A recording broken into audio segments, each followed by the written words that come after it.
हाल ही में एक फिल्म आई थी जिसे आप में से कई लोगों ने देखी होगी। इस मूवी का नाम है कांतारा। इस मूवी ने ना सिर्फ बॉक्स ऑफिस पर धमाल मचाया बल्कि लोगों के दिलों में भी एक गहरी छाप छोड़ दी। लेकिन इस फिल्म की सबसे खास बात है कि इसका स्पिरिचुअल पहलू।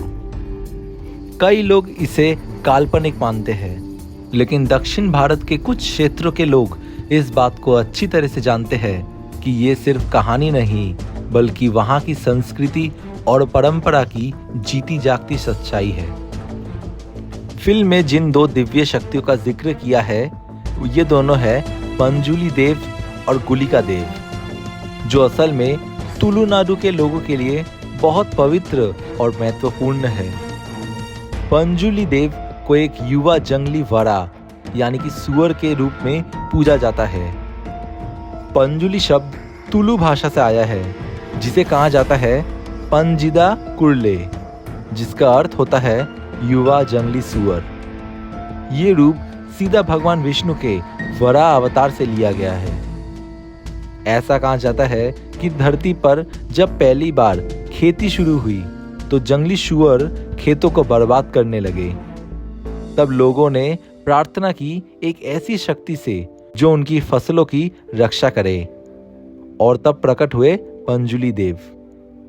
लोगों ने उन्हें अन्न के रक्षक के रूप में माना और तब से लेकर आज तक उनकी पूजा होती है, खासकर कर्नाटक और केरला के तुलुनाडु राज्य में। पंजुली देव की पूजा एक विशेष तरीके से की जाती है जिसे कहते हैं भूताकोला। इस अनुष्ठान में एक व्यक्ति जो देवता का माध्यम होता है विशेष श्रृंगार करके दिव्य नृत्य करते हैं। इस नृत्य या डांस का माध्यम से देवता स्वयं उपस्थित होते हैं और लोगों से संवाद करते हैं। पूजा के दौरान बांस की टोकरी में धन रखा जाता है, उस पर 2 नारियल के टुकड़े रखे जाते हैं और उसमें घी का दिया जलाया जाता है। ये सिर्फ एक धार्मिक अनुष्ठान नहीं बल्कि आत्मा और देवता के मिलन का माध्यम माना जाता है। पंजुली देव की एक बहन भी मानी जाती है, कल्लुरती। इन दोनों की एक साथ पूजा की जाती है, खासकर बेंगलुरु के पास मंतवर नाम के एक जगह पर। यह परंपरा कुछ हद तक जगन्नाथपुरी जैसी है, जहां श्री कृष्ण, बलराम और सुभद्रा को एक साथ ही पूजा जाता है। अब बात करते हैं गुलिका देव की, जिनका स्वरूप पंजुली देव से काफी अलग है। वो उग्र, तेजस्वी और प्रचंड रूप में पूजी जाती है। पौराणिक कथा कहती है कि जब मां पार्वती महादेव की पूजा के लिए भस्म लगा रही थी तो उस भस्म में एक कंकर था। शिव जी ने उस कंकर को पृथ्वी पर फेंक दिया, जिससे उग्र रूपी गुलिका देवी का जन्म हुआ। जन्म के साथ ही वो अत्यंत भूखी हो गई। उन्होंने अन्न खाए, मछलियां खाई, यहाँ तक कि सूर्य देव को भी निगलने चले। उनकी भूख इतनी ज्यादा थी कि शांति नहीं हो रही थी। तब भगवान विष्णु ने अपने उंगली का एक अंश काट कर उन्हें दिया, तब जाकर उनकी भूख शांत हुई। गुलिका देवी को क्षेत्र रक्षक माना जाता है, लेकिन वह अकेले नहीं, पंजुली देव के आदेश से ही रक्षा करती है। एक समय ऐसा भी आया जब दोनों देवताओं में युद्ध हुआ।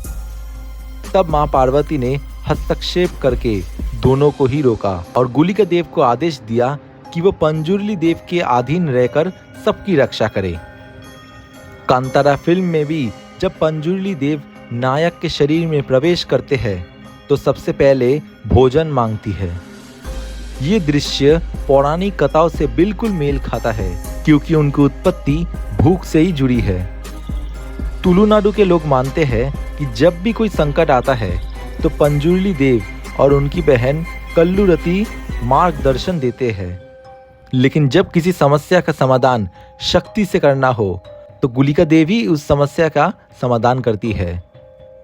जहां एक और पंजुली देव करुणामयी, शांत और रक्षक रूप में पूजी जाती है, वहीं गुलिका देव का स्वरूप उग्र और तेज वाला है। लेकिन दोनों मिलकर एक ही उद्देश्य के लिए कार्य करते हैं। धरती, खेतों और लोगों की रक्षा के लिए।